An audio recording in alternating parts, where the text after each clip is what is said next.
Most of us who are living either in India or any part of the world, the majority of people, once we grow up and become adults, we enter into what is called as married life.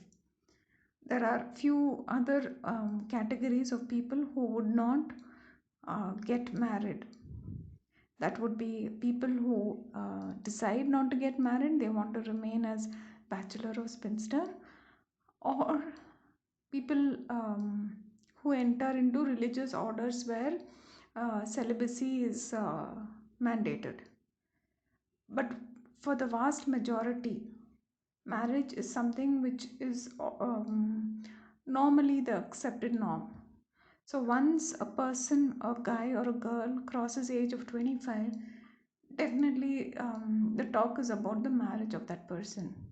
So if we say a person is going to live to be 100, which means 75% of a person's life is going to be spent as a married person.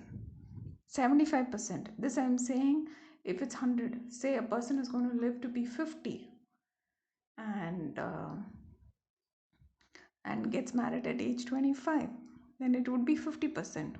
But the majority of adult life, so in India, marriageable age, okay, this is what I have learned. I do not know current um, age limit, but for women it is females it is 18 years, and for men it is 21 years. So we can say a woman would have around 5 to 7 years as a spinster once she becomes an adult, sometimes lesser.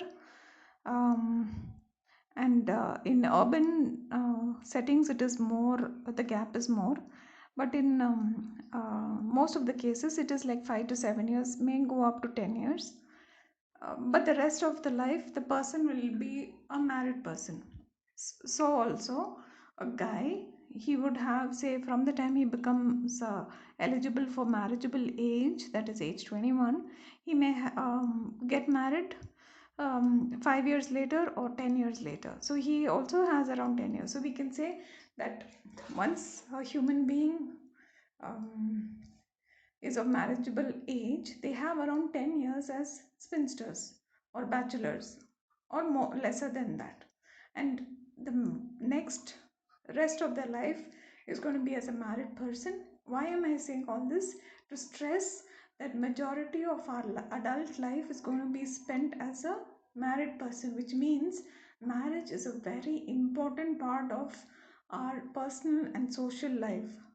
And therefore um, it's very very necessary to give utmost importance to um, this aspect of our lives.